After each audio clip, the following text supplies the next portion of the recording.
Coba ingat-ingat, nggak ada. Batik itu dipakainya untuk kain, lalu atasnya kebaya. Kemudian terjadilah pelanggaran. Entah keberanian apa yang membuat Surya Paloh, sang ketua umum Partai Nasdem, begitu cepat menetapkan Anies Baswedan sebagai bakal calon presiden 2024. Keputusan yang terkesan terburu-buru tersebut membuat sejumlah para kader akhirnya memilih hengkang dari Nasdem. Meski Nasdem, Demokrat, dan PKS belum sepakat dalam satu koalisi, tapi mereka telah memproklamirkan nama Koalisi Perubahan. Yang aneh, kenapa mereka menyebut Koalisi Perubahan? Maksudnya, apa yang harus dirubah? Apakah program pembangunan yang telah dibangun Jokowi saat ini akan dirubah oleh Anies Baswedan? Apakah Nasdem yang ikut dalam Koalisi Indonesia Maju akan merubah semua program yang dibuat Jokowi? Atau bagaimana? Makin ngawur dan tidak jelas arah dari jargon Koalisi Perubahan yang dikumandangkan oleh Nasdem tersebut. Rakyat malah dibuat bingung. Ini sama halnya dengan jargon hashtag ganti presiden yang disuarakan PKS pada Pilpres 2019 silam. Jargon hashtag ganti presiden ini mereka viralkan untuk mengganti Jokowi kala itu. Namun, ketika ditanya siapa pengganti Jokowi, mereka bingung sendiri. Jika Anies yang diandalkan oleh Koalisi Perubahan untuk melakukan perubahan yang telah dikerjakan Jokowi saat ini, apakah dia mampu? Rasanya tidak mungkin. Justru yang terjadi adalah kerusakan seperti yang terjadi di DKI Jakarta. Jakarta yang telah dibangun Jokowi, yang kemudian diteruskan oleh Ahok, malah dirusak oleh Anies. Mari kita lihat sejumlah program yang diusung Anies kala itu. Tidak ada yang tuntas.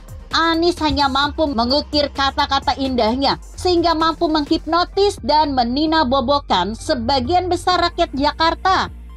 Bayangkan, baru-baru ini Anies kembali membuat blunder dengan kata-katanya sendiri. Ketika Anies bersafari di Universitas Muslim Indonesia, UMI, sebuah potongan video pidato berdurasi 44 diunggah akun Twitter @nu_lucu. Anies seperti terlihat menyebutkan kain batik merupakan pakaian yang digunakan untuk bagian bawah atau sarung, bukan sebaliknya digunakan sebagai baju. Selengkapnya begini kata Anies, batik itu dipakainya kain Bapak Ibu, batik itu dipakainya untuk sarung. Tidak ada orang pakai batik untuk baju Bapak Ibu. Coba diingat-ingat, nggak ada. Batik itu dipakainya untuk kain, lalu atasnya kebaya. Kemudian terjadilah pelanggaran atas pakem itu. Kain itu yang dipakainya di bawah dipakai untuk baju. Dan untuk pertama kali digunakan, orang nengok, ini nggak sopan, pelanggaran, nggak ngerti pakem, diikuti banyak orang. Sekarang jadi baju batik identitas Indonesia. Pelanggaran itu sekarang menjadi kebiasaan baru. Kemudian Anies langsung mengklarifikasi unggahan potongan video pidatonya itu sembari membalas akun @nu_lucu. Dia turut mengunggah video berdurasi lebih panjang yang berisikan konteks lengkap ucapannya tersebut. Cek video lengkapnya dulu yuk Min, @nu_lucu.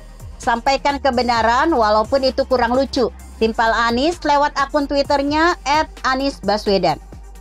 Bapak Ibu, di bidang pendidikan mulailah pelanggaran-pelanggaran baru. Itu tapi, kalau kita terkunci dalam pakem dalam tanda kutip, maka nggak muncul kebaruan dan universitas swasta punya ruang terobosan lebih banyak dibanding yang lain. Ruang itu lebih besar untuk melakukan inovasi-inovasi sehingga muncul terobosan-terobosan dalam interaksi dalam proses pembelajaran. Katanya lagi, yang dipermasalahkan adalah konsep pelanggaran versi Anies.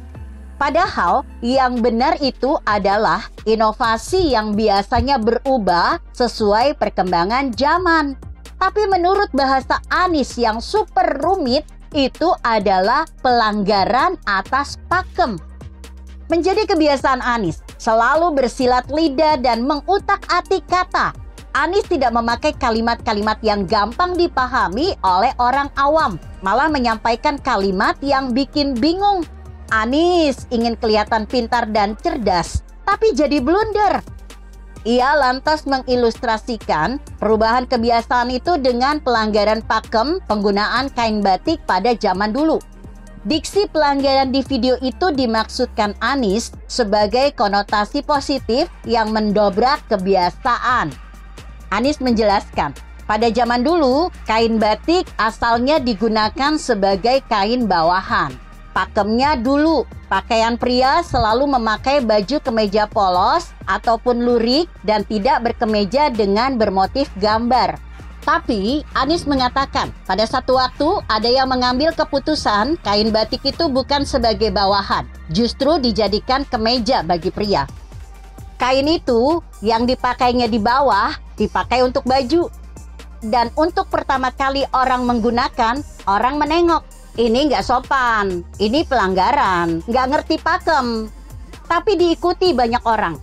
Sekarang jadi banyak batik identitas Indonesia.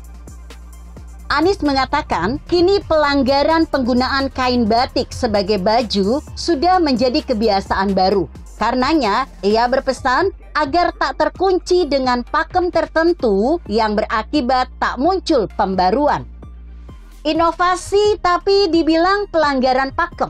Mungkin inti yang ingin disampaikan Anies adalah perubahan.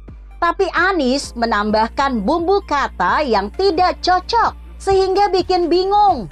Dengan bicara seperti itu, orang pikir seakan-akan melakukan inovasi itu harus melanggar pakem dulu. Yah, dasar Anies, bicaranya rumitnya minta ampun. Ketika jadi viral, Anies sibuk mengklarifikasi. Salah sendiri, menggunakan kalimat yang multitafsir dan bikin bingung banyak orang. Jangan protes kalau orang bingung. Anies memang pintar mengolah kata. Sesungguhnya awalnya sangat simpel, tapi dibikin jadi ruwet oleh Anies. Pakai diksi pelanggaran, ya tidak cocok dengan konotasinya. Ya tidak cocok karena konotasinya negatif. Anies terlalu pintar bersilat lidah dan mengolah kata, akhirnya jadi blunder.